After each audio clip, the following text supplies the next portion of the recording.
Dapat nun talaga binubugbog ka ng tatay mo dahil may sa demonyo ka. Buisit, ang panghi-panghi. Kakaligo ko lang eh. Kapag nakita kitang lumabas, sasabunutan talaga kitang maldita ka. Chismis pa more. Wala kayong alam sa pinagdadaanan ko, pero kung makahusga kayo, akala niyo may alam kayo sa klase ng buhay na meron ako? Kung alam niyo lang, mga buisit. Huwag na huwag kang kagawa ng kahit anong ingay kung ayaw mong laslasin ko yung leeg mo. Tatay, maawa po kayo. Tama na. Sige, patayin niyo na lang ako. Patayin mo na ako para mawala na rin ang batang nasa sinapupunan ko. Ang batang bunga ng kademonyahan niyo. Taon 2006. Samar.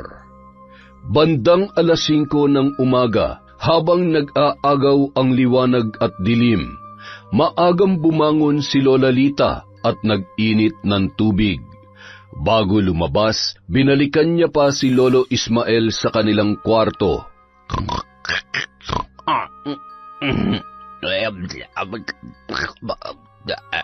Abat, ano kayong napapanaginipan ng mokong na ito? Siguro'y nambababae ka sa panaginip mo, no?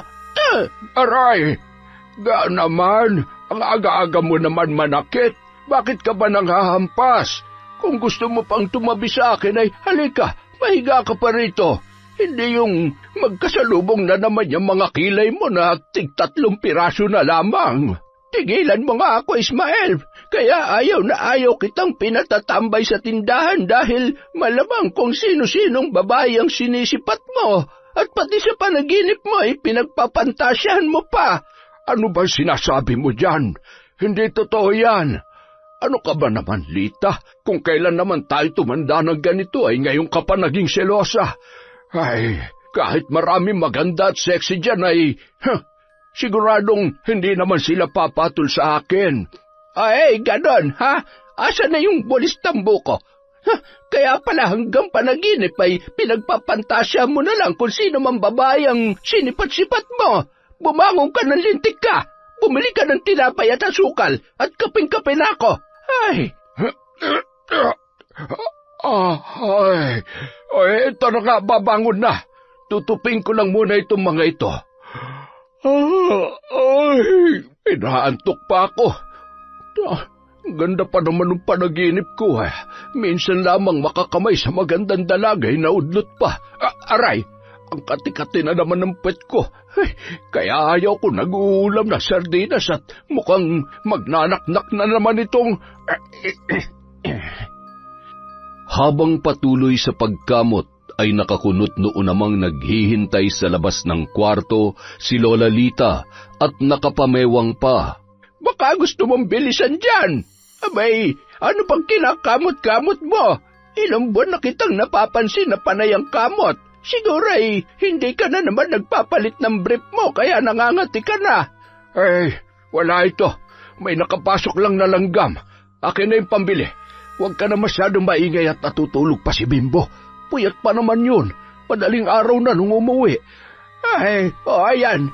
Ayusin mo ang pagbili.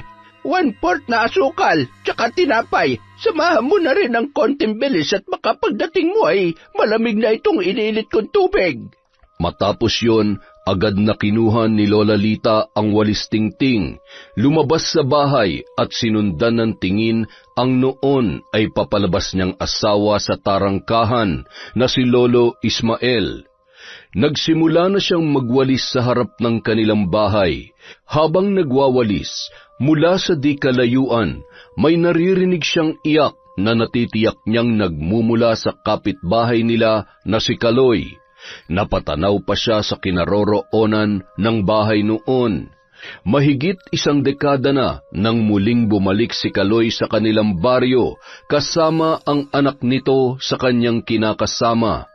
Siya na ang nagpalaki at nagpaaral sa bata.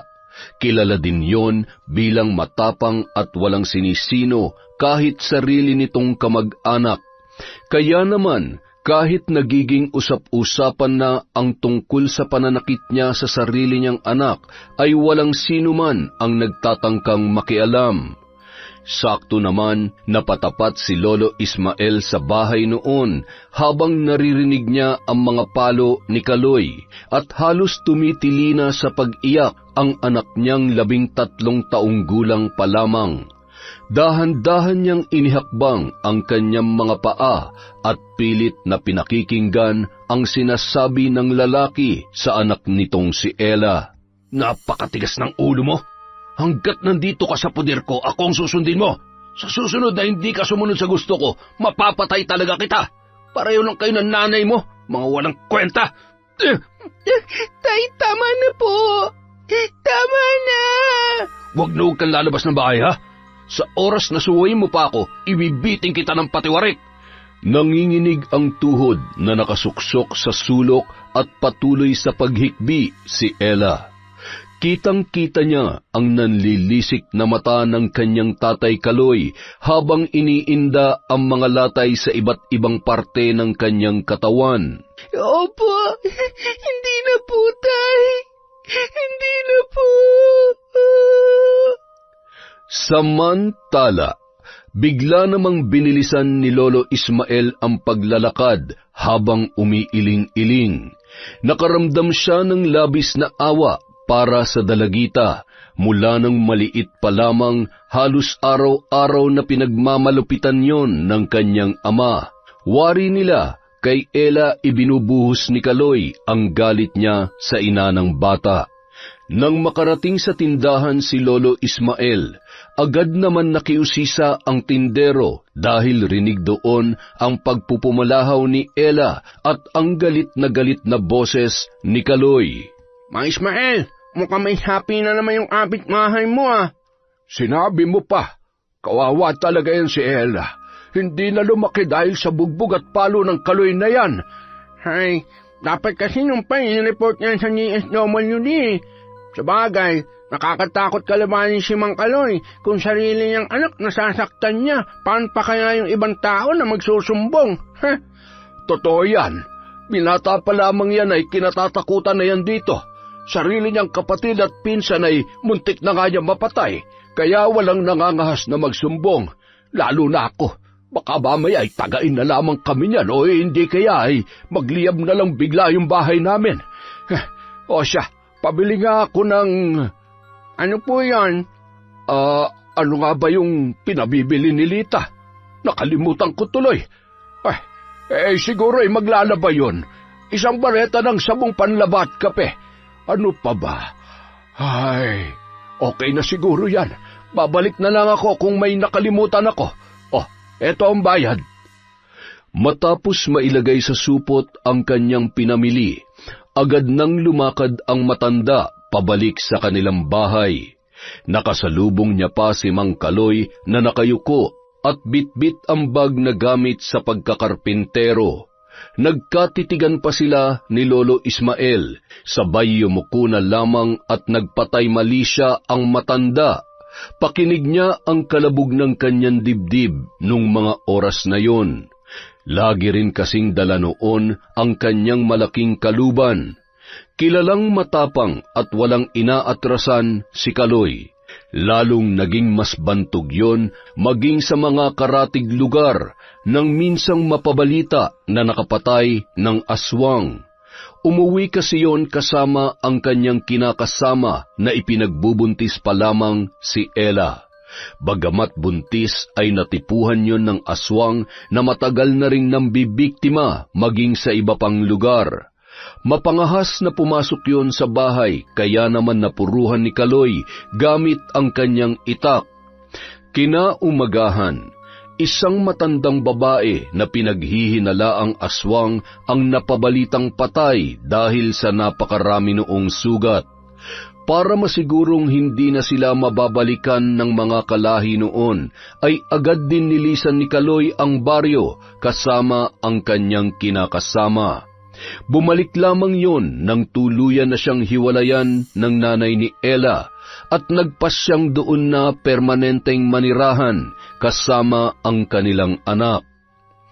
Samantala, napakamot ulo na si Lola Lita sa kahihintay sa kanyang asawa.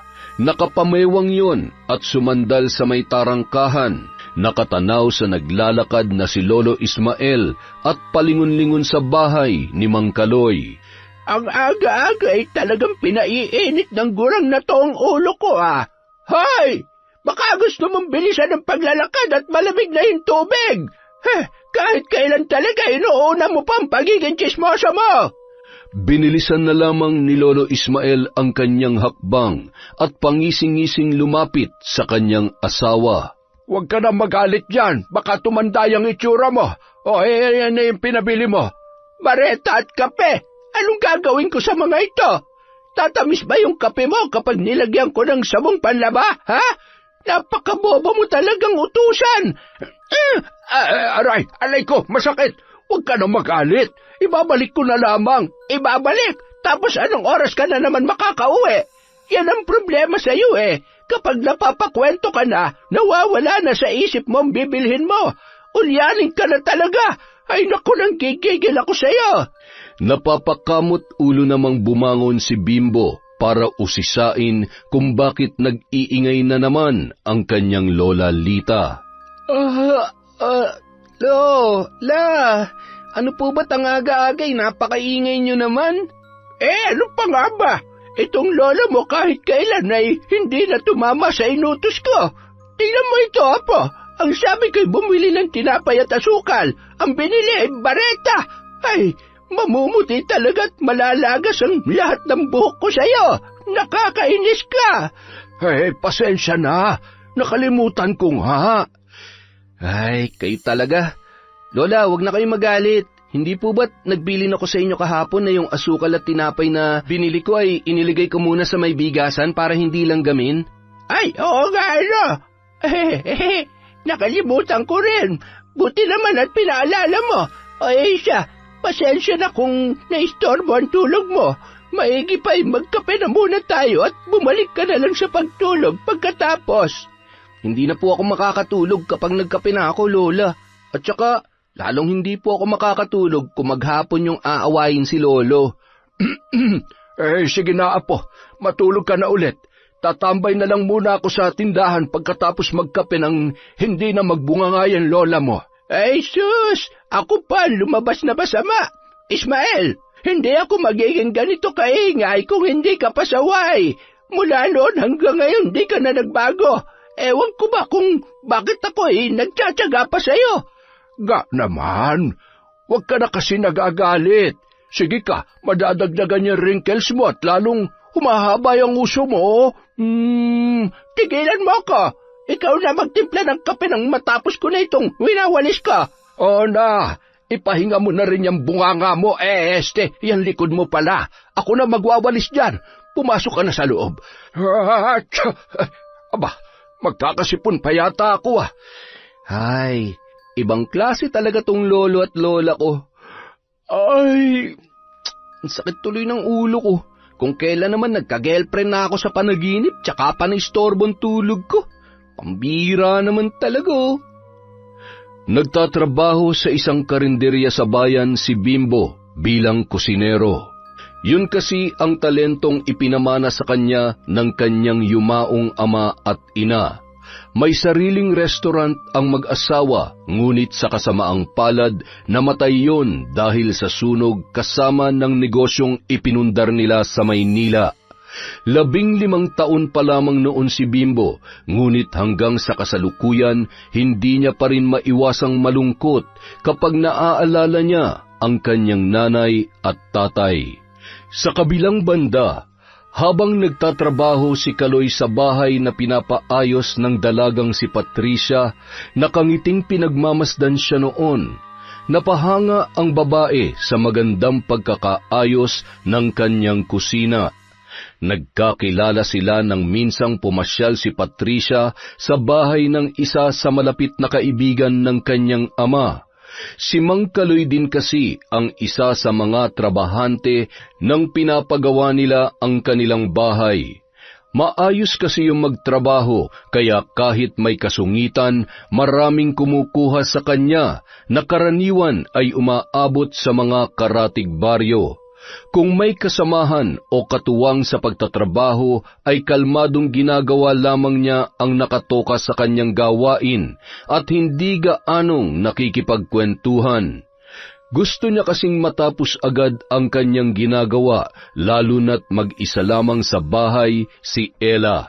Nung maliit pa yon, kasama niya ang bata kapag siya ay nagtatrabaho.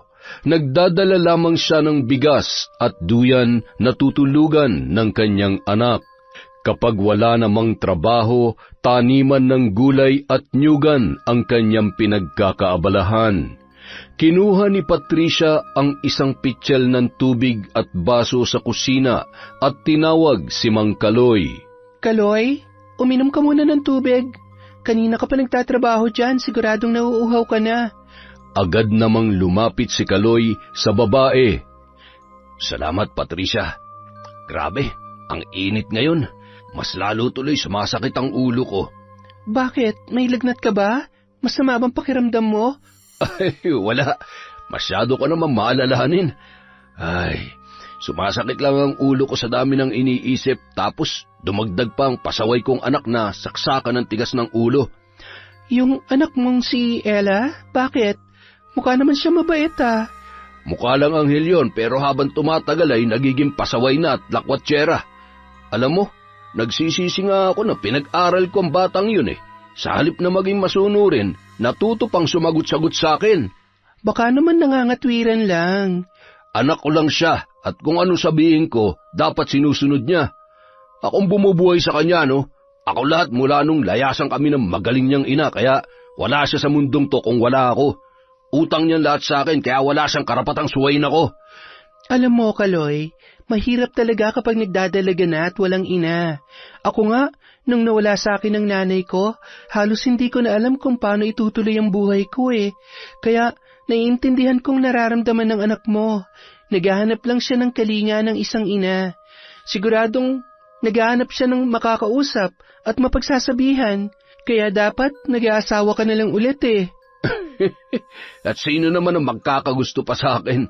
May isa na akong anak, hindi rin ako mapera at... Kaloy, hindi naman rason yon. Alam mo, minsan, kailangan lang talasan natin ang pakiramdam natin at buksan natin na maayos ang mga mata natin para makita ang hinahanap natin. O kaya, baka yung taong para sa iyo ay nandyan lamang sa tabi-tabi. Napakaswerte nga ng babaeng mamahalin mo eh dahil marunong ka sa buhay, masipag, mabait, kaya ang totoo niyan, ang gaan-gaan ng loob ko sa'yo. Hinawakan ni Patricia ang muka ng lalaki. Halos hindi makapagsalita si Kaloy, lalo na nang marahang hagkanyon ni Patricia. Malay mo, kaya ka pala iniwan ng kasintahan mo noon dahil akong babaeng nakalaan para sa'yo. Matagal ko na ring hinintay na makatagpo ng katulad mo. At ngayon nandito ka na. Hindi na kita pakakawalan pa, Kaloy. Sa kabilang banda, palingon-lingon si Atoy bago lumusot sa tarangkahan ng bahay ni na Ella. Pagkatapos ay sumilip muna siya sa awang ng pinto at siniguro na wala doon si Mang Kaloy. Ella? Ella, nandyan ka ba? Naririnig mo ba ako? Nang marinig ni Ella ang boses ng kanyang kaibigan, agad siyang bumangon at dahan-dahan na naglakad papunta sa may pintuan. Atoy, anong ginagawa mo rito? Hindi ka rin pumasok? Recess naman, kaya tumakas muna ako. Doon ako dumaan sa may likod ng classroom natin. Nag-alala kasi ako sa iyo eh. Ano ba nangyari? Pinalo ka na naman ba ng tatay mo? Oo. Hindi naman nabago yon. Hindi ko alam kung kailan ulit ako makakapasok. Nagalit siya dahil ginabi ako ng uwi. Ayaw niya maniwala na gumawa lamang tayo ng project. Kaya ayun, mula kagabi hanggang kaninang umaga, pinalo-palo niya ako. Baka hindi na ako makapasok pa, Atoy. Huwag ka magkukwento sa mga kaklase natin, ha? Pati sa teacher natin. Nakakahiya. Baka pagtawanan nila ako. Huwag ka mag-alala. Wala naman akong ibang pagsasabihan. Ay, napakasama talaga ng ugali ng tatay mo. Huwag ka mag-alala. Kapag nakapagtapos na ako at gumanda ang buhay ko, itatakas kita dito at hindi na tayo magpapakita sa tatay mo. Hindi ka na niya masasaktan. Oh, ito nga pala, bumili ako ng suman. Sa'yo na lang yan, baka hindi ka pa kumakain. Inilusot yun ni Atoy sa maliit na awang para maibigay sa kanyang kaibigan na si Ella. Alis na ako ha, huwag ka mag-alala. Kung hindi ka pa makakapasok bukas, babalikan ulit kita. Huwag ka nang umiyak at sundin mo na lang muna ang tatay mo para hindi ka na niya masaktan. Kahit ano sabihin niya, huwag mo na lang sagutin, ha? Maawa ka dyan sa katawan mo. Puro ka na lang pasa at latay. Ay. O sige na, babay na, Ella. Kainin mo na agad yung suman at uminom ka na maraming tubig. Salamat, Atoy. Umalis ka na at baka mapagalitan ka pa ng teacher natin. Agad nang lumusot si Atoy sa bakod at tumakbo papunta sa kanilang eskwelahan. 2 babae naman noon ang napadaan at nakakita sa binatilyo. Ayun! Kaya naman pala nabubugbog ng ama dahil may taglay na kalandian. Siguro kung ano-anong milagrong ginagawa ng mga yan. Oo nga, kay babata pa ay masyado na mapupusok. Ay, Sus Mariosep!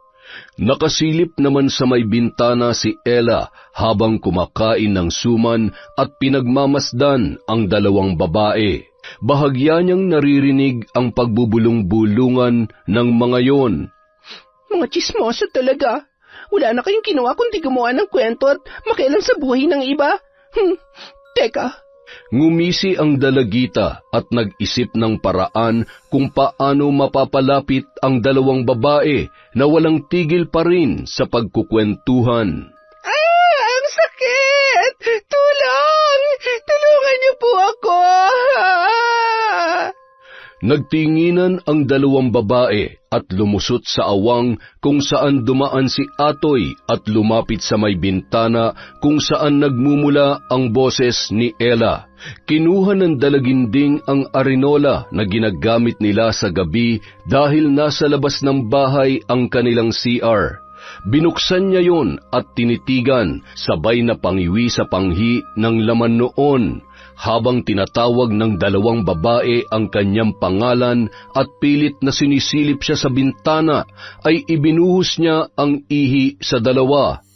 Halos masuka at nagsisigaw ang mga yon sa labas habang nagpipigil naman ng tawa si Ella na nasa loob ng kanilang bahay. Dapat lang talagang pinubugbog ka ng tatay mo dahil may sa demonyo ka. Buisit ang panghi-panghi. Kakaligo ko lang eh. Ay, kapag nakita kitang lumabas, sasabunutan kitang maldita ka.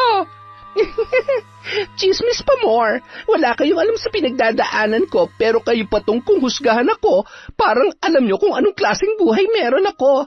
Kung alam nyo lang, ay, mga biset. Makalipas ang ilang araw, napapansin ni Ella ang tila pagbabago ng kanyang ama.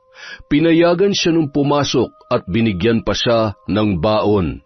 Gabi na rin kung umuwi yon at pagdating ay natutulog na, bagay na ikinatuwa naman ng dalaga.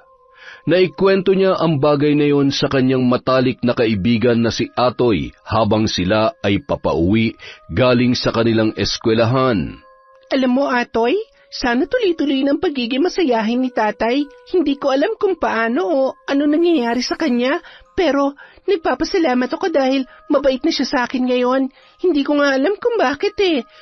Ay, mabuti naman ang tuluyan ng gumaling ang mga pasamo sa katawan. Alam kong hirap na hirap ka na magsinungaling sa mga teacher at kaklase natin kapag tinatanong ka. Alam mo kung ako sa'yo, magsusumbong na ako. Sigurado makukulong yan tatay mo. Hindi pwede. Hindi ko pa kayang buhayin ang sarili ko. Isa pa, saan naman ako pupunta? Maliban sa'yo, wala namang ibang tutulong sa akin. Sa totoo lang, marami ka pang hindi alam sa kademonyohan ng tatay ko, pero sa ngayon, kailangan ko pa rin naman siya. Marami. Minor de edad ka pa, kaya tutulungan ka ng DSWD. Sila pa magpapakulong sa tatay mo. At saka, pwede mo naman hanapin ang nanay mo eh. Atoy, si tatay na lang ang pamilya ko. Iniwan nga ako ni nanay, diba? Kasalanan niya kung bakit ganito ang buhay ko ngayon. Ay, kahit ano mangyari, tatay ko pa rin siya. Napailing-iling na lamang si Atoy dahil sa sinabi ng kanyang kaibigan. Marahan namang ngumiti ang dalaga, sabay na pabuntong hininga at nagpatuloy sa paglalakad. Inihatid pa yon ng tingin ni Atoy para masigurong ligtas na makakauwi ang kanyang kaibigan. Samantala, lumipas pa ang mga araw. Habang masayang nakatanaw si Patricia sa bintana, malayo pa ay nakikilala niya na ang paparating na si Kaloy. Alam niya na hindi siya matitiis ng lalaki na hindi makita kahit saglit lang sa isang araw. May mga gabi na doon na rin yon natutulog. Naging mas malalim na ang kanilang relasyon na labis namang ikinatuwa ng babae. Gustong-gusto kasi nung maging parte ng buhay ng mag-ama. Handa siyang tumayo bilang pangalawang ina ni Ella. Kaloy, kumusta? Buti naman napadalaw ka. Magagabi na. Kumusta ang trabaho mo? Napagod ka ba? Paano naman ako mapapagod kapag ganyang kaganda ang ngiting sumasalubong sa akin? Ikaw talaga? Dinadaan mo na naman ako dyan sa pambobola mo, ha? Tuloy ka, halika. Maupo ka muna dito. Ikukuha lang kita ng merienda. Nagluto nga rin pala ako ng ulam para sa hapunan. Sakto, dalhan mo si Ella para naman hindi na kayo mag-isip pa ng kung anong uulamin mamaya. Siya nga pala, nasabi mo na ba kay Ellang tungkol sa atin? Malapit na. Huwag mo na munang isipin yan. Ang importante naman ay maayos ang pagsasama natin. Sa madaling salita, hanggang ngayon, hindi pa rin niya alam ang tungkol sa atin. Tama ba ako? Darating din tayo dyan. Tsaka siguradong nakakahalata na naman siya. Madalas gabing-gabi na akong umuwi. Tapos may pasalubong pa akong pagkain na padala mo. Yun na nga eh. Nakakahalata naman na pala eh. Bakit hindi mo pa rin masabi? Teka, baka naman ayaw mo lang sabihin sa kanya kasi hanggang ngayon umaasa ka pa rin na magkakabalikan pa kayo ng nanay ng anak mo. Patricia naman, ayan ka na naman eh. Masyado mo namang pinapairal yung pagiging selosa mo. Ano bang gusto mong maramdaman ko? Pakiramdam ko, ikinakahiya mo ko eh. Tinatago mo ko kaya... Ay, huwag ka nang magalit. Sige, sasabihin ko na sa kanya at sa susunod na linggo, ipapakilala na kita sa kanya. Huwag ka nang magtampo.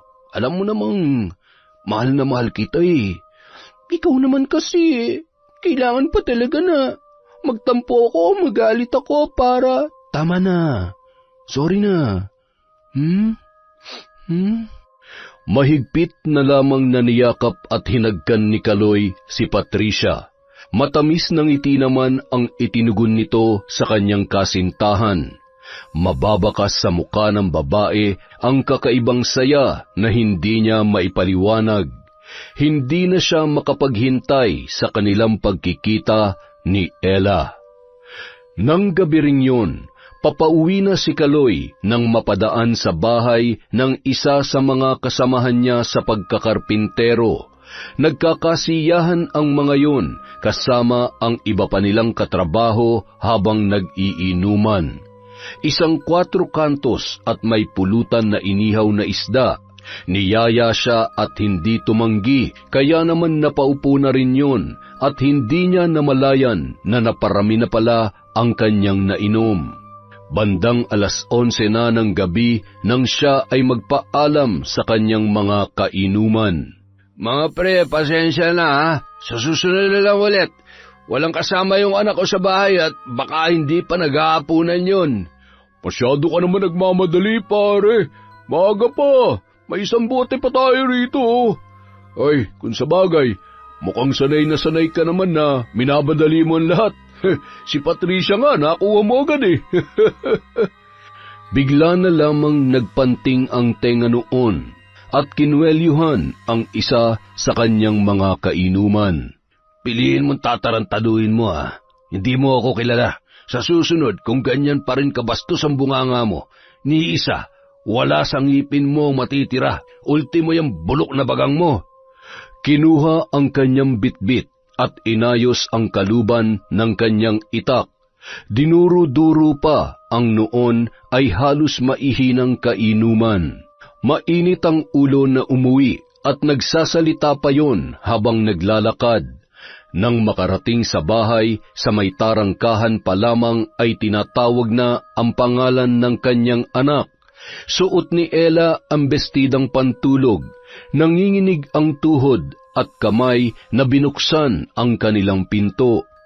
Tay, bakit ho kayo? Lasing po kayo? Hindi ako lasing. O yan, kumain ka. Kumain ka ng marami, ha? Ayos, Ang ganda ng suot mong damit, Buti naman para laging matutuwa si tatay.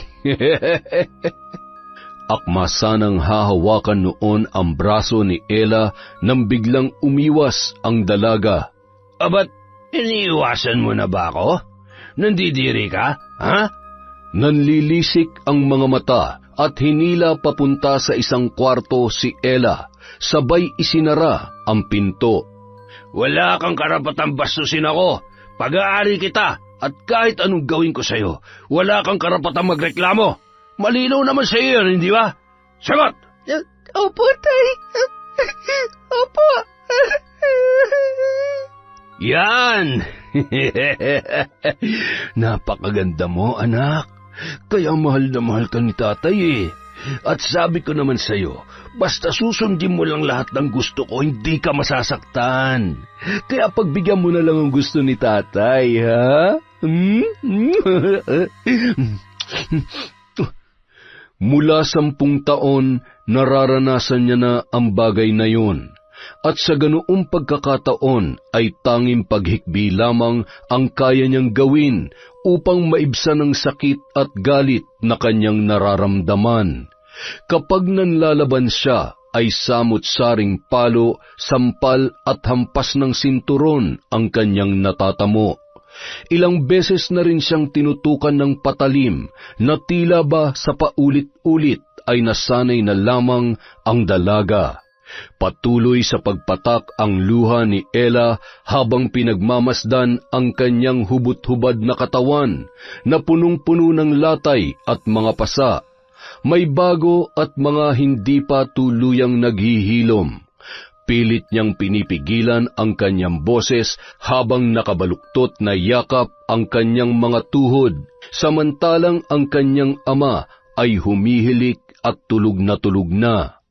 Maraming pagkakataon na gusto niya na lamang subukang saksakin ang kanyang ama habang natutulog, ngunit hindi niya magawa. Darating ang araw na lahat ng to. Lahat ng kademonyohan mo ay pagbabayaran mo. Hindi sa lahat ng oras malakas ka. Kapag dumating ang araw na tumanda ka at magkasakit ka, kahit gumapang ka pa sa lupa, hindi kita tutulungan. Kinaumagahan. Pagkabangon ay agad na bumungad kay Kaloy ang mga pasa ng kanyang anak. Napailing-iling yon, sabay na pabuntong hininga. Hindi pwedeng makita ni Patricia ang mga pasa niya. Wala siyang pwedeng malaman tungkol sa nangyayari sa loob ng bahay na to. Gamutin mo yung mga pasa mo. Mula ngayon, huwag ka rin magsusuot ng maigsi para hindi makita mga yan. Huwag ka munang papasok, ha? Tumingin lamang sa kisame si Ella habang patuloy sa pagsasalita si Kaloy. May mga pagkakataon na ayaw niya na lamang tingnan ang muka ng kanyang ama. Lumabas ng kwarto at dali-daling naligo ang lalaki. Bago umalis, bumili muna yon ng ulam para sa kanyang anak. Bumangon ka na dyan. Mag-almusal ka na at asikasuin mo na yung sarili mo. Hindi ka muna pwedeng lumabas ng bahay at tumigil ka na sa pakikipagkaibigan sa atoy na yon kung ayaw mong pugutan ko siya ng ulo. Katulad ng nakagawian, kinandado ni Kaloy ang pinto at tarangkahan. Walang ganang bumangon at tumungo si Ella sa lababo. Paulit-ulit yung naghilamos habang sa inaalala lahat ng pinagdaanan niya sa kanyang sariling ama. Hindi niya namalayan na napahagulhol na lamang siya at sinasakal na ang kanyang sarili hanggang sa nahirapan na yung huminga.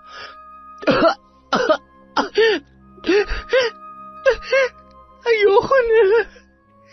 Pagod na ako sa impyernong bahay na to. Samantala, habang nagkakape ang mag-asawang sina Lola Lita at Ismael, pati na rin ang apo nilang si Bimbo, may kung anong tinatanaw si Lolo Ismael habang hawak ng kanyang kanang kamay ang tasa at ang kaliwang kamay ay kinakamot ang kanyang puwet. Lo, ano ba yan? Ano ba yung lagi niyong kinakamot? Kailan ba naman tumigil sa pagkakamot yan, lolo mo? Kaya wag kang magkakamaling gamitin ang sabon niya kung ayaw mo magkaroon ng mapa ng Pilipinas yung put mo. Kay sus, kaya pala nagtataka ako kung bakit minsan may bigla na lamang tumutubong buni dito sa tagiliran ko. Ikaw palang salarin, lo? Ano magagawa ko? Halos 1 taon ko nang ginagamot ito. Habang tumatagal ay lalong lumalaki at... wala namang amoy pero saksakan ng kati. Lintik ka! Kapag ako nahawa niyan ay palalayasin kita rito. Ayan, mag-aaway na naman kayo. Hamot, bibilhan ko kayo ng mas mainam na gamot sa galis, sa pangangatilo. Maigi pa, apo, para sumarap-sarap naman ang tulog ko. Maiba ko. Nakikita niyo pa ba si Ella? Mukhang hindi na lumalabas ng bahay. Baka naman nabuntis na ng kasama niya laging si Atoy. Parang kagabi ay umuwi na namang lasing si Kaloy. Lo, tumigil na nga kayo sa pakikiusyoso sa mag-amang yun. Maigi nang nag-iingat.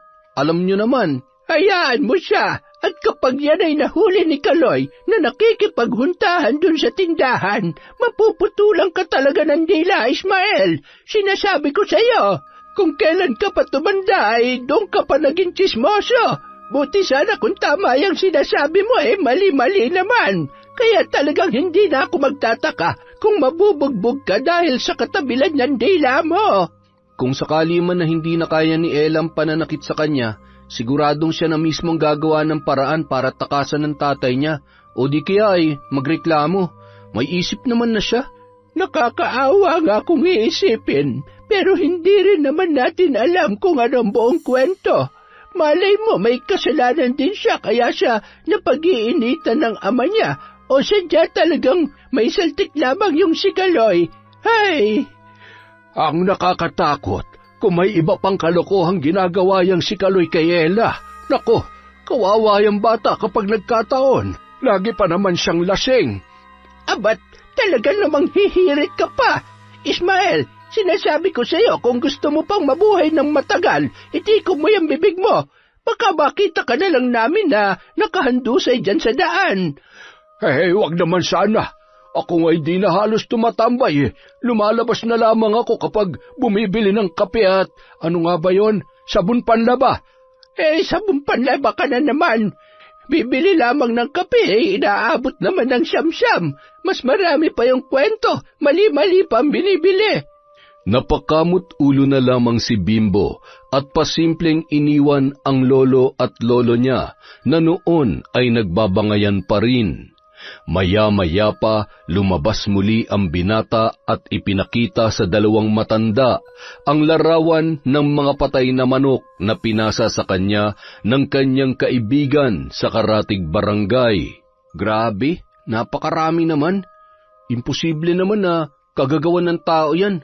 Laman loob lang ang pinuntirya. Nako, baka may aswang na naman na pag-alagalat ng bibiktima ng mga hayop dito. Hindi naman na bago yan. Sadyang may aswang dito sa lugar natin. Mabuti nga at hayop lamang ang binibiktima. Nung kapanahunan namin ay halos gabi-gabing nambibiktima ng mga buntis ang mga yan. Pati na rin yung mga may sakit. Nung ipinagbubuntis ko ang tatay mo noon, kung ano-anong pangontrang ginagamit namin, may taboy lamang ang mga aswang na umaali-aligid hanggang sa may panganak ko siya. Kaya ikaw, mag-iingat ka. Madalas ka pa namang umuwi ng alanganing oras. Mula nung araw na yun, naging matunog na naman ang kwento sa pananalasa ng aswang sa mga karatig lugar, na labis namang ikinababahala ng mga tao, lalo na ng mga naapektuhan. Maraming kabuhayan na rin ang naperwisyo at nabalot na ng takot at pangamba ang mga tao sa kung anumang pwede pang mas malalang mangyari. Makalipas ang 1 linggo, pumasok nang muli sa paaralan si Ella. Kapansin-pansin ang pag-iwas nito sa kanyang mga kaklase at maging sa kanyang matalik na kaibigan na si Atoy. Pinagalitan pa yun ng kanyang mga guro dahil napapadalas na ang pagliban niya sa klase.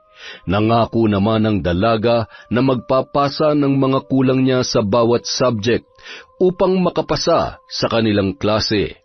Ilang beses na ring tinanong yon ng kanyang mga guro, ngunit hindi naman nagsasabi ng totoo ang dalaga.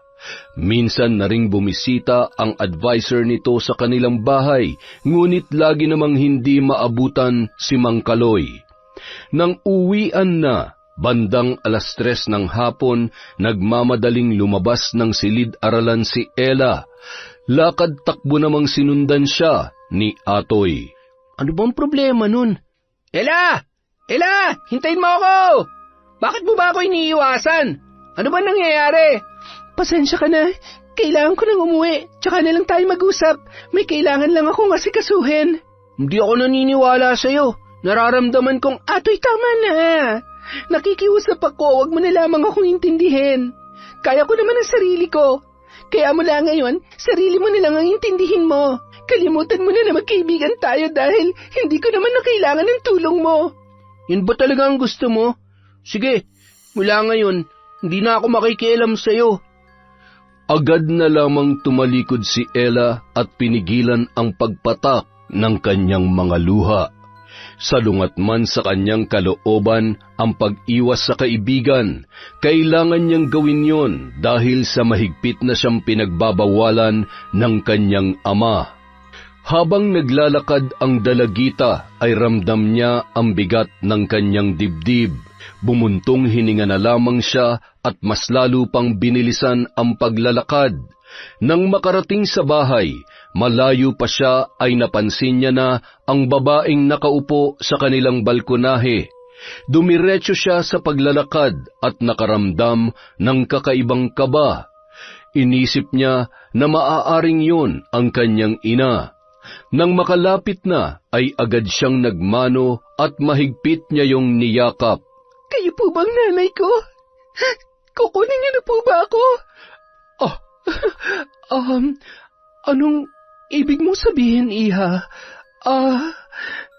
Magsasalita pa sana ang babae nang biglang lumabas si Kaloy mula sa loob ng kanilang bahay. Oh, nandito ka na pala, Ella. Iginiya pa noon ang kanang kamay sa kanyang anak para magmano. Kawaan ka ng Diyos. Siya nga pala, nagmano ka na ba sa Tita Patricia mo? Nako, wag na, hindi naman na kailangan. Hi, Ella. Ako nga pala ang kasintahan ng tatay mo. Sana'y magkasundo tayo dahil isa sa mga araw na ito, dito na rin ako titira. Alam mo, napakaganda mo palang bata. Bagay na bagay tayong maging mag-ina. Talaga ho? Dito na po kayo titira? Darating din tayo dyan, pero hindi pa sa ngayon. Matagal pa yon, pero gusto kong magkakilala at magkasundo kayo. Wala naman pong problema sa akin kung dito na po titira si Tita Patricia. Gusto ko nga po yun para may nanay na ako at... Pag-uusapan muna namin yan ng Tita Patricia mo. Mabuti pa, magmerienda ka na at magsaing pagkatapos. Kasabay natin siya maghapunan. Kami na lang ng papa mo magluluto ng ulam. Talagang-talaga na pala siya. Mukhang magkakasundo nga kami ng anak mo. Sabi ko sa'yo, diba? Mukhang naghahanap lang siya ng kalinga ng isang ina. Alam mo, malaking bagay kung may tatayong ina para sa kanya.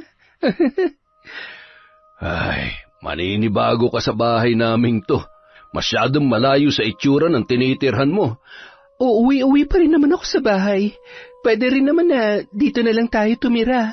Lumipat na lamang si Ella ng eskwelahan sa susunod na pasukan.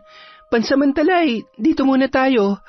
Makalipas ang ilang linggo, Sa patuloy na pangungumbinsi ni Patricia kay Kaloy, tuluyan na ngang pumayag yon na magsama na sila sa iisang bubong. Masayang-masaya naman si Ella. Pakiramdam niya nagkaroon siya ng kalayaan mula sa pang-aabuso ng kanyang ama sa halos ilang araw pa lamang na paninirahan noon sa kanilang bahay. Isang araw, habang nasa trabaho si Kaloy at nag-aasikaso naman sa kusina si Patricia, napansin niya na hirap kumilos ang dalaga at nagsusuka. Habang nagbibihis si Ella ay biglang pumasok si Patricia sa kwarto ng dalaga. Kitang-kita niya ang mga lumang pasa sa katawan nito. Ella, ano nangyari sa mga yan? Wala po. Sadyang hindi lang po ako maingat kaya lagi akong nagkakapasa. Sandali lang po Buntis siya. Hindi ako maaari magkamali. Habang sumusuka sa lababo, marahang pinagmamasdan ni Patricia ang katawan ng dalaga at pinakikiramdaman yon. Kung masama ang pakiramdam mo, huwag mo na lamang pilitin ang sarili mong pumasok. Okay lang po ako, tita. Kaya ko naman po. Sigurado ka ba? Namumutla ka, kaya hindi na po kasi ako pwedeng lumiban sa klase. Dahil baka po kasi... Wala po. Sige po, tita. Aalis na po ako. Sige. Mag-iingat ka. Nang makaalis si Ella, sinundan pa rin yon ng tingin ni Patricia.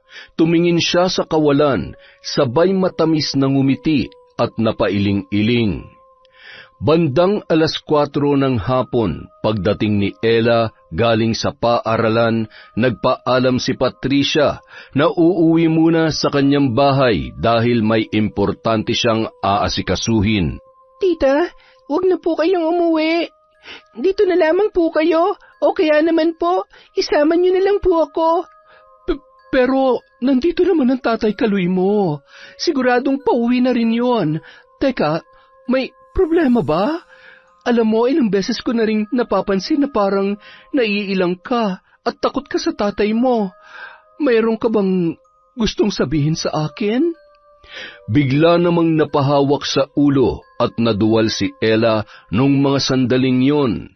Muntik na sanang matumba ang dalaga, ngunit agad naman siyang nasalo ng kanyang tita Patricia. Diyos ko namang bata ka, ano ba talaga nangyayari? Magsabi ka nga ng totoo, buntis ka ba? Hindi ko po alam pero mahigit 1 buwan na po akong hindi dinadatnan. Posibleng ang buntis ka. Kung sakali man, sino ang tatay ng batang yan? Meron ka bang boyfriend? Tita, si tatay po. Si tatay po ang may gawa nito sa akin. Tita, tulungan niyo po ako. Nakikiusap ako. Natatakot po ako. Baka kung ano pong gawin niya sa akin kapag nalaman niya na sinabi ko sa inyo ang totoo.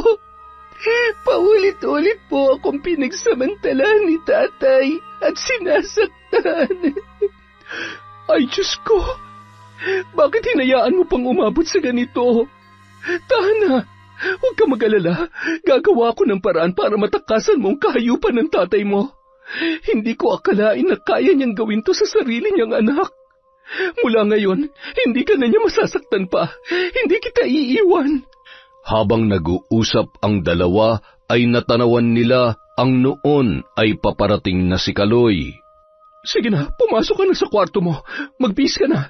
Magpahinga ka muna at sasabihin ko na lamang sa kanya na hindi pwedeng malaman ng tatay mo na nagdadalang tao ka. Ako nang bahala. Sige na. Nagmadaling pumasok sa kanyang kwarto si Ella at sinalubong naman ni Patricia si Mang Kaloy. Kumusta, mahal? Nandiyan na ba si Ella? Nasa kwarto niya. Medyo masama ang pakiramdam kaya pinagpahinga ko muna. Huwag mo na siyang alalahanin. Ako nang bahala sa anak mo. Baka napagod lang sa eskwela. Akala ko uuwi ka muna sa bahay mo ngayon. Gusto mo bang ihatid kita? Hindi na. Sa susunod na lang. Huwag mong alalahanin si Ella kung may importante kang dapat asikasuhin doon. Wala nga. Ano ka ba naman? Wala nang mas importante pa sa'yo at kay Ella.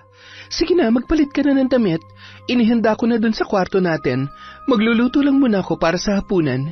Napakaswerte ko naman talaga sa mahal ko, oo. Mas maswerte ako sa'yo. Ikaw na masipag at bukod tangi sa lahat ng lalaking nakilala ko. Matapos hagkan ay mahigpit niya pang niyakap si Kaloy at ngumisi yun. Mula noon hanggang ngayon, demonyo ka pa rin. Wala kang puso. Ngayon dapat lang napagbayarin na kita sa kasalanan mo. Panahon na para putulin ang sungay mo nang hindi mo namamalayan. Masayang-masaya naman si Kaloy nung mga oras na yun. Sa unang pagkakataon, naramdaman niyang sapat siya at totoong mahal siya ng isang babae. Ngunit lingid sa kanyang kaalaman na si Patricia ang nag-iisang anak ng matandang babaeng aswang na kanyang pinatay. Karaniwang aswang na may kakayahang mag-anyong hayop katulad ng aso at pusa. Si Ella naman hindi na lumabas nung gabing yon sa kanyang kwarto. Dinalhan na lamang siya ng pagkain ni Patricia. Pagsapit ng hating gabi, habang nakahiga si Patricia ay pasimple niyang sinisilip mula sa kanilang bintana ang maliwanag na buwan. Sabay nilingon si Kaloy na noon ay nababatid niyang gising na gising pa rin. Ano kaya nangyayari kay Ella? Namimiss ko na siya. Hindi ko maintindihan ang sarili ko. Bakit kahit anong gawin ko katawan pa rin niya ang hinahanap-hanap ko? Ay... Niyakap siya ni Patricia, sabay nagkunwaring tulog na tulog. Maya-maya, inalis niya ang kamay ng babae nang mapansin niyang humihilik na yun. Pumunta yun sa kusina at kinuha ang kutsilyo, sabay inilagay sa kanyang tagiliran. Dahan-dahan niyang binuksan ang pinto ng kwarto ni Ella. Dahan-dahan niyang hinila ang kumot, dahilan para magising at muntikan ng mapatili ang dalaga. Ngunit agad namang tinakpan ng kamay ni Kaloy ang kanyang bibig at tinutukan ng kutsilyo sa kanyang leeg. Huwag kang gagawa ng kahit na anong ingay kung ayaw mong laslasing ko yung leeg mo. Tay, maawa po kayo. Tama na. Sige, patayin niyo na lang ako. Patayin mo na ako para mawala na rin ang batang nasa sinapupunan ko. Ang batang bunga ng kademonyohan ninyo. Anong ibig mo sabihin? Buntis ka? Oo, kaya mas gugustuhin ko pa mamatay na lang kesa mabuhay sa kahihiyan. Ano pang hinihintay nyo? Patayin nyo na lang ako. Nanginginig sa galit at nanlilisik ang mga mata. Gulong-gulo ang isipan nung mga sandaling yun. Sa ayaw at sa gusto mo, bubuhayin mo ang batang yan. Hindi mo pwedeng sabihin kahit kanino kung sino ang totoong tatay niyan. Aalis tayo sa lugar na ito at magsisimulang muli sa lugar kung saan wala ni isang nakakakilala sa atin. Nakasilip sa awang ng pinto, kitang-kita at rinig na rinig ni Patricia ang mga sinabi ni Kaloy. Dahilan para hindi na magdalawang isip pa ang babae na magpalit anyo. Maya-maya lamang bigla niyang sinunggaban si Kaloy sa tagiliran. Napasigaw si Ella at nanlaki ang mga mata. Hindi yun makagalaw sa kanyang posisyon habang nakikitang nakikipagbuno ang kanyang ama sa isang napakalaking aso. Hindi isang aswang na katulad mo makakapatay sa akin. Kung noon nagawa ko ng patayin ang isa sa mga kalahi mo, ngayon kaya rin kitang patayin. Tinamaan man yon ni Kaloy ay lalo lamang yung nagwala sa galit. Kinagat siya sa tiyan at hinila papalabas ang mga laman loob. Nilingon ng aswang ang dalaga na noon ay nanginginig pa rin sa takot. Nakanganga at patuloy sa pag-agos ang mga luha. Huwag! Maawa ka! Huwag mo akong papatayin! Agad na lumabas ng pinto ang halimaw at muling nanumbalik sa normal niyang anyo.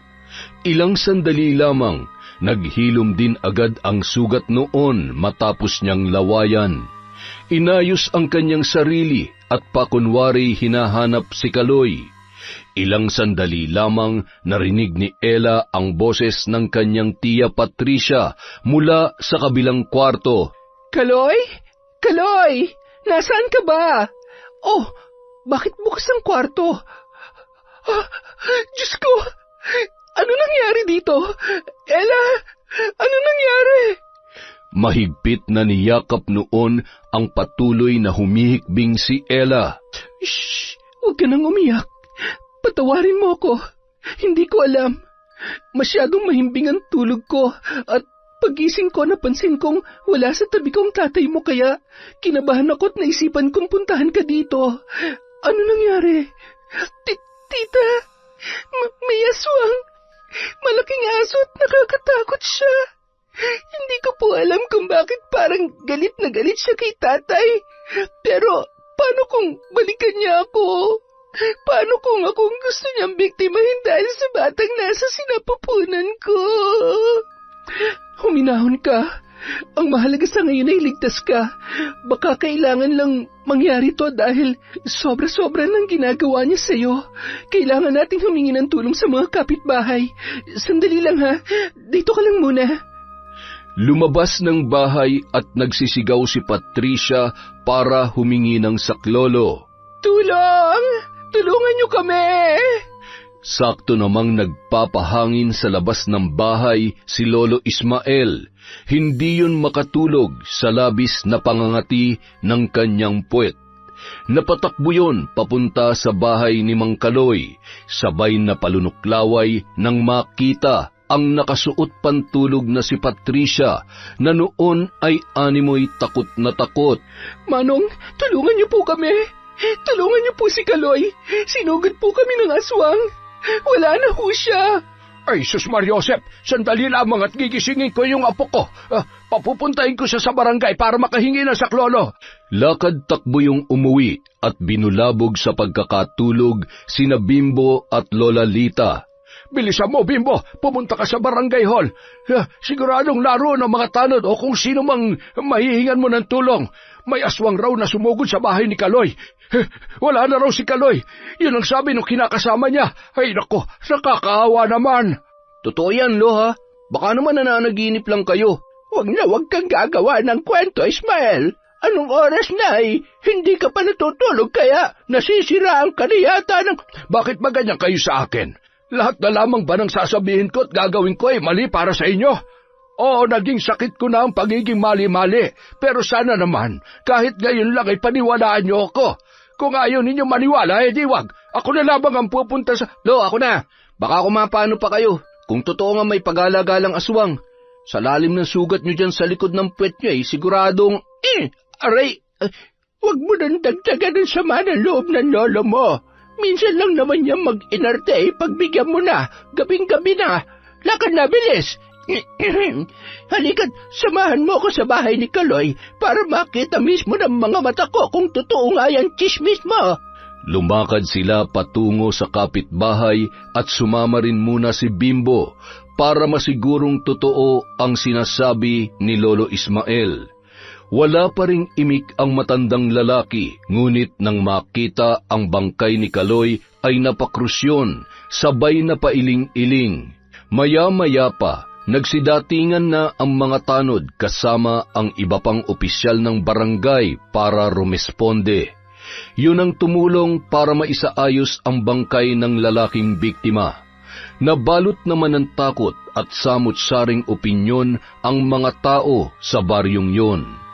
Makalipas ang isang araw, matapos mailibing si Mang Kaloy, sigurado ko, binalikan lamang si Kaloy ng kalahi ng aswang na pinatay niya noon. Siya lang naman ang sinaktan at yung dalawa niyang kasama sa bahay ay ligtas naman. Maaaring tama nga yung sinasabi mo. Baka ginantihan lamang siya. Pero kailangan pa rin natin mag-ingat. Baka mamaya ay mamihasa ang aswang at mambiktima pa ulit. Mahirap na. Buti na lamang at mabait ang kinakasama niya. Kita niyo naman kung gaano niya inaalagaan si Ella. Lakas ng loob ng batang yan. Hindi ko man lamang nakitang umiyak ng inilibingan tatay niya. Paano naman ho iiyak eh? Alam niyo naman ho kung paano siya binubugbog ng tatay niya nung nabubuhay pa. Baka nga nagpasalamat pa yan eh. Okay siya, napahaba ng kwentuhan natin. Teka, ano nga ba yung pinabibili ni Mrs.? Patay, nakalimutan ko na naman. Siya, babalik na lamang ako kaysa bumili na naman ako ng hindi ako sigurado. At tiyak na magagalit na naman ang napakakalmado kong asawa. Nako, Mang Ismael, sa araw-araw na ginawa ng Diyos, pagchichismis lang naman talaga ang hindi niya nakakalimutan. Samantala. Ano? Masakit pa rin ba ang sikmura mo? Opo, tita. Wala na rin ho halos akong may suka. Mukhang hindi na po talaga ako makakapagtapos ng pag-aaral dahil sa lagay ko ngayon. Bakit naman hindi? Huwag ka mag-alala. Kakausapin ko yung advisor mo. Magtatapos ka. 1 buwan na lang naman. At saka, hindi pa naman nila mapapansin ang tiyan mo. Hanggang kailan ko po itatago ang katotohanan sa mga tao? Ano na lang ang sasabihin nila sa akin kapag nalaman nila na nabuntis ako ng tatay ko? Hindi ko po alam kung bakit kailangan kong pagdaanan to, tita. Huwag kang panghinaan ng loob. Alam mo kasi, ako naniniwala ako na lahat ng nangyayari merong magandang dahilan. Alam mo ba dati, nung namatay yung nanay ko, nagdadalang tao rin ako noon sa unang kasintahan ko. Tinalikuran niya ako kaya wala akong ibang pagkukuhaan kundi si nanay lang. Kaya lang iniwan niya pa rin ako. Wala akong mapuntahan. Nagpatalo ako sa lungkot at galit dahil doon nawala rin yung batang nasa sinapupunan ko. Yun ang pinakamasakit na parte ng buhay ko, Ella. Kaya ikaw, alam ko marami pang magagandang bagay na mangyayari sa'yo. May kapalit ang lahat ng sakit at hirap na pinagdadaanan natin.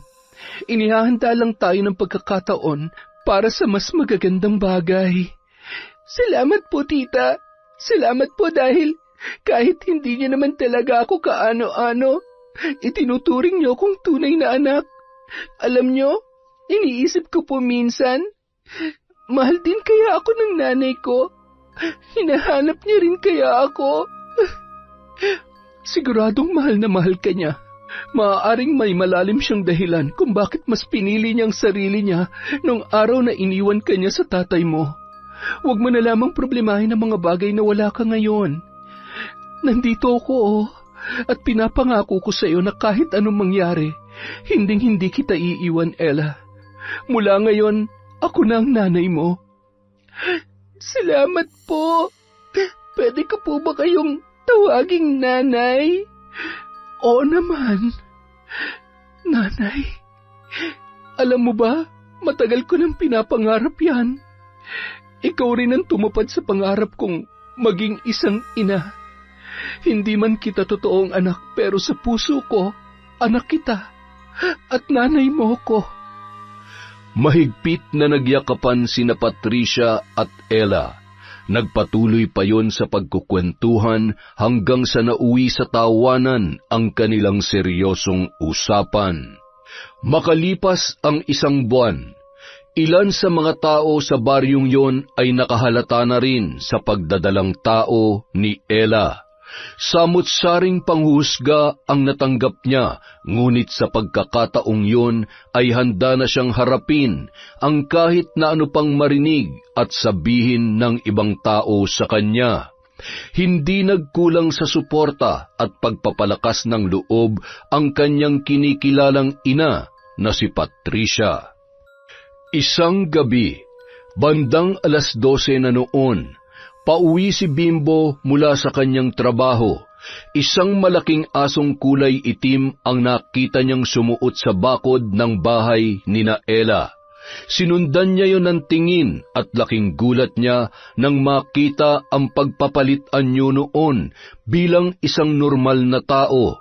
Kumaripas siya ng takbo at halos masira ang kanilang pinto sa lakas ng kanyang pagkakakalampag. Lolo! Lola! Buksan niyo to! Ismael! bumangon ka na. Nandiyan na ang apo mo, bilisan mo. Masakit ang likod ko at ayaw ko nang bumangon. Sabi nang bumangon ka eh. Aray ko, bakit ka ba nananakit? Ay, babangon na nga eh. Kamot ulo at tila pasuray-suray pang naglakad si Lolo patungo sa pintuan. Nagkamot na naman ng puwet nang maramdaman ang labis na pangangati. Sabay inamoy-amoy niya pa yon bago binuksan ang pintuan. Bimbo! Hoy! Abat! Gumising ka! Ay, napano ang batang ito? Ay, lintik ang panghi! No, lasing ka ba? Bakit ka umihi sa salawal mo? Nang marinig yon ni Lola Lita, masakit man ang kanyang likod ay napilitan niyong bumangon. Tinulungan niya pa si Lolo Ismael na buhatin ang kanilang apo, papunta sa may sala at inasikaso yon hanggang sa magkamalay. Lola, salamat sa Diyos at buhay pa ako. Ano ba nangyari sa'yo? Hindi ka naman na may anak. Bakit nahihi ka sa salawal at nawalan ka pa ng malay? Lola, alam ko na po kung sino yung aswang. Yung aswang na pumatay kay Mang Kaloy. Anong ibig mong sabihin, apo? Si Patricia ho ang aswang. Yung nanay-nanayan ni Ella.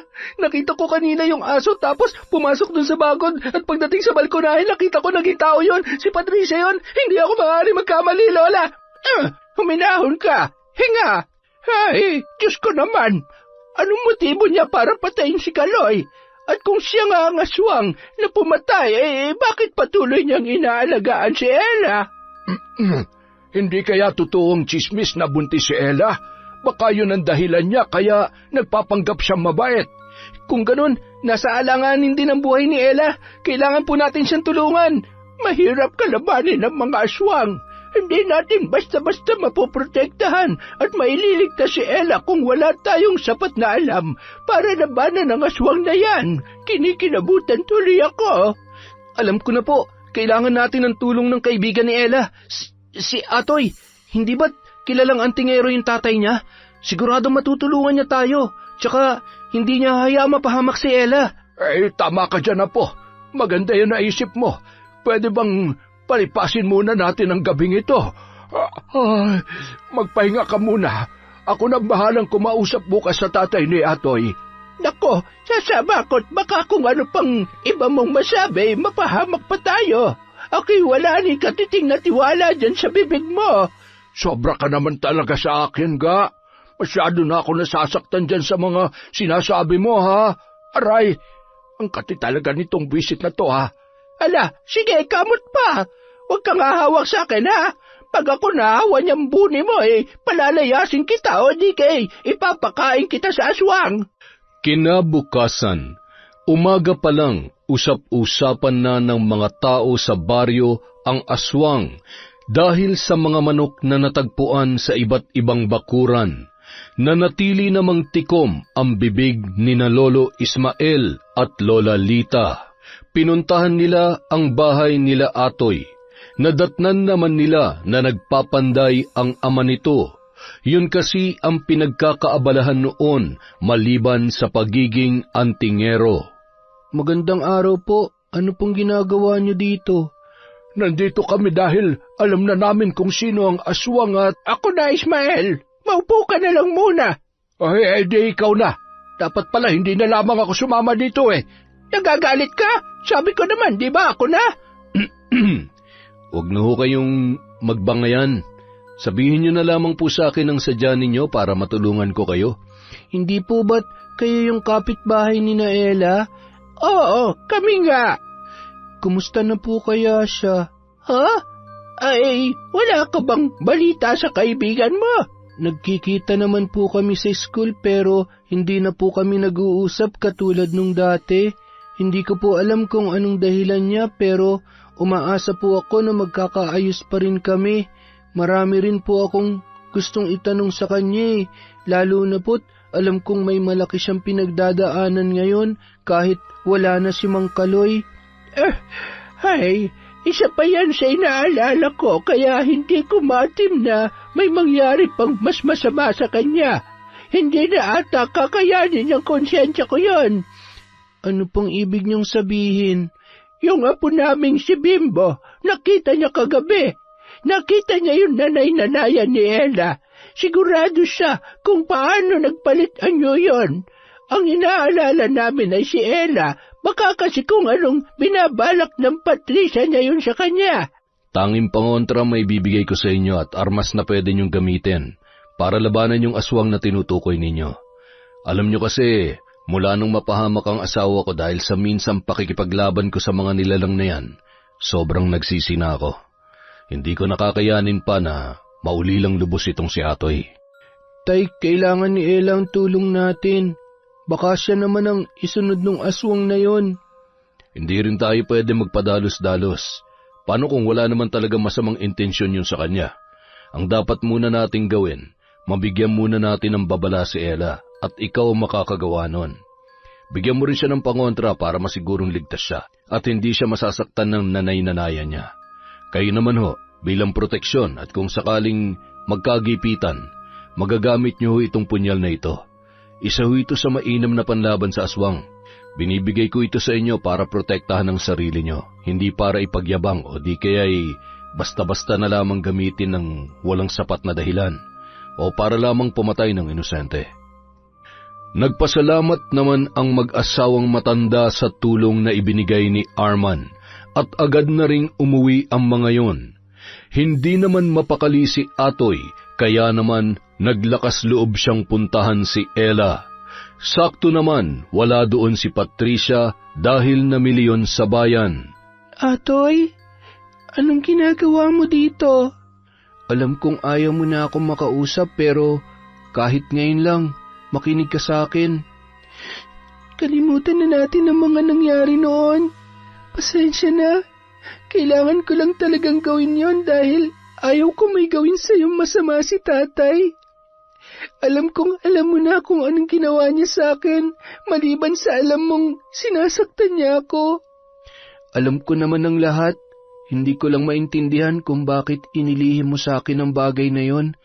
Sana sa kahit ano pang paraan na itakas kita sa kanya at hindi na kailangang umabot sa punto na nabuntis niya ako. Atoy, wala ka naman magagawa eh. Nangyari na ang mga nangyari. Ngayon, alam mo na ang lahat. Alam ko na pinandidirihan mo rin ako katulad ng ibang tao rito sa baryo natin. Katulad ng mga kaklase natin na tinitingnan ako mula ulo hanggang paa na punong-puno ng panghusga. Ganyan ba talaga ang tingin mo sa akin? Oo, umiwas ako sa'yo kasi yun ang gusto mo pero hindi ibig sabihin na nagbago ako. Magkaibigan pa rin tayo at kahit anong mangyari, hindi ko kaya may mangyaring masama sa'yo. Kaya makinig ka sa akin. Kailangan mo mag-ingat dahil ang totoo, yung nanay-nanayan mo, posibleng siyang pumatay sa tatay mo. Aswangan nanay-nanayan mo, Patricia. Hindi totoo yan. Sinungaling ka. Nagsasabi ako ng totoo. May nakakita sa kanya. At ikaw mismo makakapagpatunay kung totoo o hindi ang sinasabi ko sa'yo. Tanggapin mo lang ito. Itago mo to sa bulsa mo. Hindi ka niya masasaktan hanggat tangan mo ang anting-anting na ito. Bibigyan ka rin niya ng sapat na lakas at linaw ng kaisipan para labanan siya sa oras ng peligro. Sabi ni tatay, nakapatay ng aswang ang tatay Kaloy mo noon. Aswang ang dahilan ng pagkamatay niya, kaya posible na dumating si Patricia sa buhay niyo para maghiganti. Aalis na ako, Ella. Ramdam ni Ella na hindi nagbibiro ang kanyang kaibigan dahil sa seryosong mukha nito. Dahilan para makaramdam siya ng takot para sa kanyang sarili at maging sa bata na nasa kanyang sinapupunan. Pilit niyang pinagtagni-tagni ang mga pangyayari. Yun kaya ang dahilan kaya lumalabas siya sa gabi? Kaya sobrang tabang niya magluto at kapag ako nagluluto, hindi siya sumasabay sa akin sa pagkain. Diyos ko, huwag naman po sana. Lahat na lang ba ng taong mahal ko, tatraydo rin ako? Nang makabalik si Patricia sa bahay ay nagtataka yun dahil hindi lumalabas ng kwarto si Ella. Hindi rin siya mapakali dahil pakiramdam niya ay napakainit na para siyang sinisilaban. Hindi na yun nakatiis at pagkatapos niya magluto ay kinatok niya ang pinto ng kwarto ni Ella. Ella, anak, lumabas ka na dyan. Hindi ka ba nagugutom? Ay, ano bang gagawin ko? Hindi niya rin pwedeng mahalata na may alam ako. Bahala na. Bakit ba ganito nararamdaman ko? Bakit pakiramdam ko ako pang gumagawa ng mali sa kanya? Bahala na. Basta sa ngayon, hindi ko pwedeng ibigay ang buong tiwala ko sa kanya. Ay. Ilang sandali lamang, lumabas si Ella mula sa kwarto at nagpanggap na lamang siya na medyo masama ang pakiramdam. Hinawakan siya ni Patricia at nagulat yon nang tila ba bigla siyang napaso. Okay lang po ba kayo, Nay? Oo, anak. Okay lamang ako. Sige na, kumain ka na. Maliligo lamang ako at masyadong maalinsangan ang panahon. Ngumisi si Ella nang mapansin ang takot sa muka ng kanyang nanay Patricia. Mukhang mabisa nga ang anting-anting na ito. Huwag ka mag-alala, anak. Kung hindi ako nagawang protektahan ng sarili kong magulang, kahit buhay ko ay tataya ako para sa'yo, masiguro ko lamang na hindi ka mapapahamak. Hindi ako makakapayag na pagdaanan mo ang impyernong buhay na dinanas ko sa poder ni tatay. Kinagabihan, binantayan ni Ella ang bawat kilos ni Patricia mula sa mayat-mayang pagsulyap noon sa buwan. Maagang pumasok si Ella para magkunwaring matutulog na, pero nakikinig siya sa bawat kaluskos sa kanyang kwarto. Bandang 10:00 ng gabi, habang nakahiga, ay narinig niya ang yapak noon, papunta sa kanyang silid. Sinilip lamang siya ni Patricia at agad na ring umalis. Nagmamadali namang bumangon si Ella nang marinig na medyo may kalayuan na ang mga yapak. Nagpalinga-linga si Patricia, sabay unti-unting hinahaplos ang katawan niya habang nakatingala sa maliwanag na buwan. Nagulat na lamang yun nang may maramdaman siyang tusok sa kanyang tagiliran at ang sobrang init na pakiramdam na animoy malalapnos ang kanyang balat. Isa kang aswang. Totoo po ba na kayo ang aswang na pumatay kay tatay? Anong plano niyong gawin sa akin, ha? Papatayin niyo rin po ba ako? Bitawan mo ako. Pakiusap. Sasabihin ko ng totoo. Ella, anak, patawarin mo ko kung hindi ko masabi sa iyo yun. Ayokong matakot ka sa akin. Ayaw mo matakot ako o para paglaruan ako at gagawin mo rin biktima sa dulo? Hindi totoo yan. Sa kabila ng kahiyupan ng tatay mo at kagustuhan kong maghiganti dahil sa pagpatay niya sa nanay ko, na minsan hindi sumagi sa isip ko na idamay ka. Mas lalong nadagdagan ang galit ko sa kanya nang malaman kong ginawa niya sa iyo. Yun na nagtulak sa akin para patayin siya. Niligtas lang kita ng gabing yon sa kademonyohan ng tatay mo. Hindi ako masama. Oo, aswang ako. Pero hayop lamang ang kinakain ko. Hindi ko hinihingi maniwala ka sa akin, pero kung talagang sa tingin mo masama ako, sige, itarak mo ang kutsilyong yan sa katawan ko. Patayin mo ko.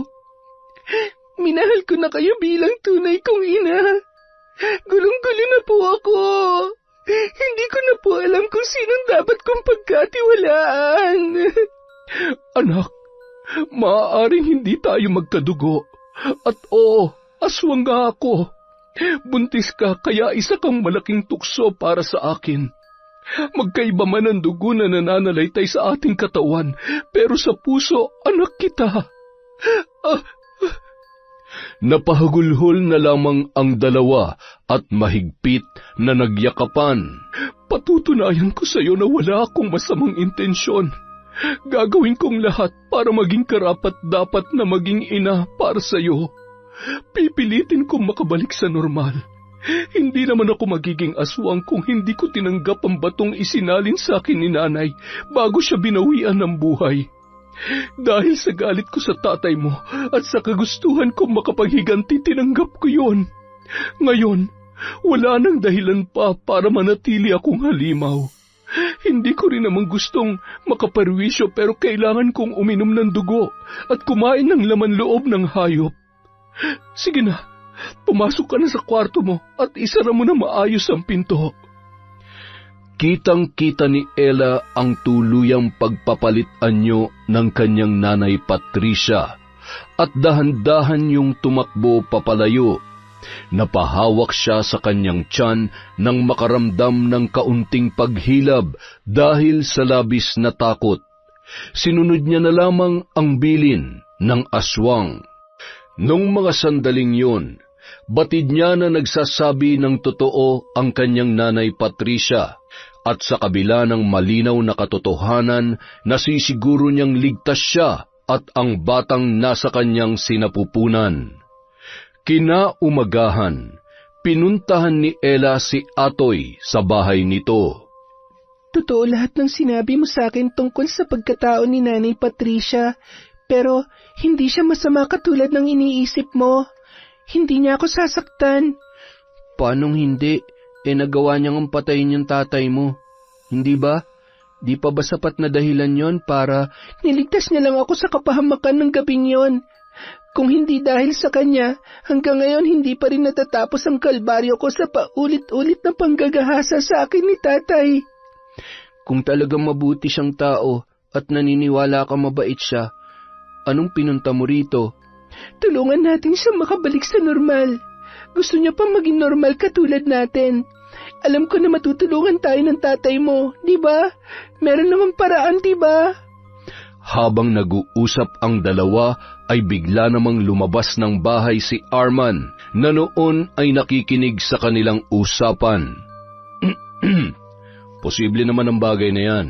Basta bukal sa kalooban niya na maging normal ulit at tatalikdan niya ang pagiging aswang. Meron akong kakilala na maaari natin puntahan. Mamayang gabi, kailangan mong makumbinse ang nanay Patricia mo na pumunta dito. Mas ligtas kung dito isasagawa ang ritual, malayo sa mga tao. Ay, sana'y hindi na makarating pa sa ibang taon tungkol sa kanya. Dahil pag nagkataon, hindi lahat ng tao maniniwalang mabuti siya. Ang aswang ay mananatiling halimaw para sa karamihan. Sana'y hindi madulas si Mang Ismael sa mga nakakausap niya sa sentro. Nung araw ding yun, bago sumapit ang dilim, magkasama sina Ella at ang kanyang nanay Patricia na pinuntahan ang bahay nina Atoy. Nadatnan nila doon ang isang albularyo na magiging katuwang ni Arman sa pagsasagawa ng ritual. Ilang sandali pa, matagumpay nilang naibalik sa normal si Patricia, ngunit kailangang manatili yun doon sa loob ng 3 araw dahil sa labis na panghihina ng kanyang katawan. Samantala, kinabukasan, hindi makabangon si Mang Ismael dahil sa inaapoy siya ng lagnat. Halos 2 araw nang hindi nakakatayo at inaatake ng hika ang matandang lalaki. Bimbo, tingnan mo nga ang lagay ng lola mo sa kwarto. Isang araw lang na hindi ko pinayagan na lumabas at tumambay ay nilalagnat na. Sakit niya na talaga yata yan. Kapag hindi makapagchismis ay sumasama ang pakiramdam. Agad namang pumasok sa kwarto si Bimbo at kinumusta ang kanyang lolo. Lolo, kaya pa ba? Bumangon na kayo at nako, mapag-iiwanan na kayo sa balita.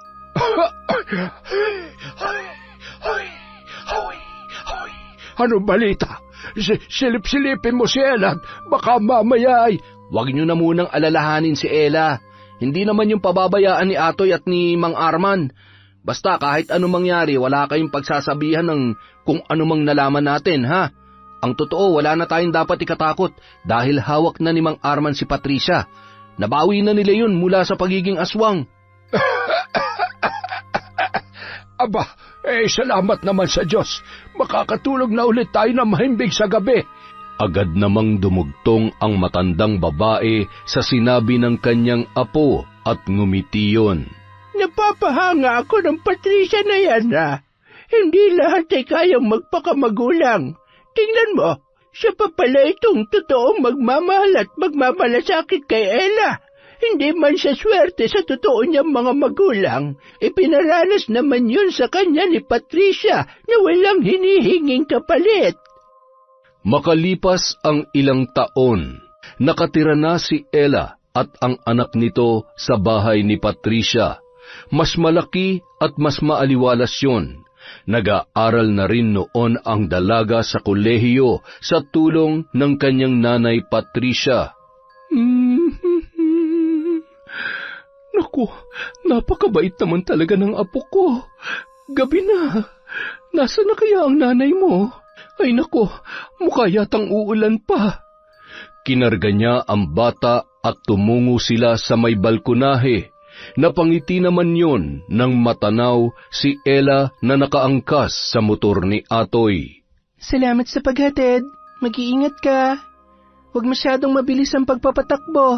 Tandaan mo, isa lang ang buhay mo. Oo na. Ikis mo na lang ako sa anak ko, sa inaanak ko. I love you. Sira ka talaga. Sige na, baka abutan ka pa ng ulan. Lakad-takbong tinungo ni Ella ang balkonahe at hinagkan at niyakap ang kanyang nanay Patricia bago kinarga ang kanyang anak. Masayang-masaya ako para sa iyo, anak. Natutuwa ako dahil ang laki ng pinagbago mo. At saka, buti naman at nanumbalik na ang pagkakaibigan niyo ni Atoy. Siya naman po talaga ang naging sandalan ko. Wala naman pong nagbago kahit nung iniiwasan ko siya. Kailangan ko lang po talagang gawin yon. Alam mo, sa tingin ko, mahal ka niya. Nakikita ko yon kung paano kanya alagaan. Kung sakali man, wala naman pong problema. Mahal ko rin naman po siya pero hindi pa po ito ang tamang panahon. Gusto ko munang ayusin ang buhay ko para sa sarili ko at sa baby natin. At syempre po para hindi masayang ang lahat ng tulong niyo sa akin, Nay. Salamat, Nanay. Mahal na mahal ko po kayo. Mahal na mahal din kita, anak. Lalo na itong napakabait kong apo. Yon! Napakaganda po ng kwentong yun ulit. Maraming salamat po ulit. Siyempre, una sa lahat, pasalamat sa lahat ng sumusuporta sa Kwentong Enteng. Ngayon, magsha-shoutout po tayo. Hello kay Lynn Ferrer TV. Hi po kay Sally Roldan, kay Mercedita Balana Reyes. Hello kay Dimples Yumi, kay Virginia Pontillas, kay Evelyn Reyes, sa Grefaldia at Zamudio family from Mary Grace Grefaldia. Hello po kay Kimberly Caballero. It's Chris F. Hi kay Mirna Alfaro, kay Cataleja Soto, kay Febe Reñada. Hello po kay Mary Ann Pesino. Shout out kay Maylene Banicio Canja. Hi kay Ryan Alba, kay Loretta Bobes at kay Elidia Bobes. Hello po kay Jessica Rojas. Hi kay Mariam Duca sa Galedo family from Rai. Hello kay I Love Traveled. Kay Mea Espiritu. Hi kay Ana Hapina. Kay Cola Lona sa Perez family from Kim Seca. Hello po kay Ma'am Irma Umali. Kay Jasmine Castillo. Shout out kay Betty Velasco. Kay Lydia Arnisto. Kay Chrisjel Mamado. Hello po kay Nel Jane Suarez, kay Leilani Pimentel. Hi kay Susana Liobrera. Hello kay Isay Diaz, kay Mary Ann Yao. Hello po kay Mercy Dulce. Shout out po kay Margie Banosong, kay Josie Aniban, kay Federico Ganagana, kay Teresita Vergara. Hello po kay Connie Cacalda, kay Ami Arianda, Rowena Dayaw, Ray Buendia at Lucy Buendia. Hello po kay Ronald Bangkilan or Bangilan. Hello kay Janet Cisneros. Shout out kay Lenny de la Cruz, kay Lexi Centeno. Hello rin po kay Renzil John Lorzano, Shout out kay Resel Galope, kay Michelle Andalis, kay Edgardo Fontanilla. Hello po kay Belen Malbas. Shout out kay Kimpoy Feliciano, Rowena Ancheta. Hi kay Manny Maniego, kay Myla Dumalag. Hello po kay Alma Naong, kay Analie Valiega, kay MGS 14. Hello po kay Mel Santarisa, kay May Megs, kay Hondra Delin. Shout out kay Grace Somodio, kay Evangeline Garbin, kay Mary Ann Rivera Padilla from Lari Gumangan. Shout out po kay Abigail Dayaw, kay Seneria Lucero, kay Erlinda Sangco, kay Larcy Siriban. Shout out kay Josephine De Los Trinos, kay Don Guarino, kay Milba Oflas, kay Hiroshi.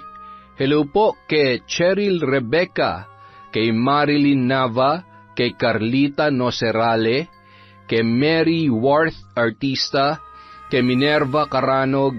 Shout out kay Luis Mechdas Vlogs, kay Reyna Glenn Panayas from Glenda, Panayas. Hello po kay Nida Moreno. Shout out kay Princess Kayla Martinez, kay Jessie Chancha, kay Chester Jumawan, kay Jasmine Ali, Jocelyn Granada, Reka Jukoy, kay Mr. Ray, kay Michelle, kay Hannah Maylin Sesgundo, kay Alfreda Alano. Hello po kay Roslyn Labajo, kay Connie, Angelina Ignacio, Ronalyn Rodriguez, kay Kat Burglar Cutie, Nieves family from Monica Nieves, kay Jelian, kay Ramil Fariolin. Hello rin po kay Merlinda Balidoy, kay Ate Aya, kay Cesan de la Cruz. Hi kay Fe Pamatong, kay Tita Serrano, kay Dins Rodriguez. Hello po kay Ledeline Saligan, kay Pamela Allen. Shout out din po kay Eloisa Formento. Hi kay Del, kay Jeneline Jacobe, kay Noemi Garcia Pabunan, kay Celia Tolentino. Hello po kay Angel Rose Cinco, kay Vanessa Musico, kay Chen Villar. Shout out kay Gemma Aquino, kay Lucille De Lima.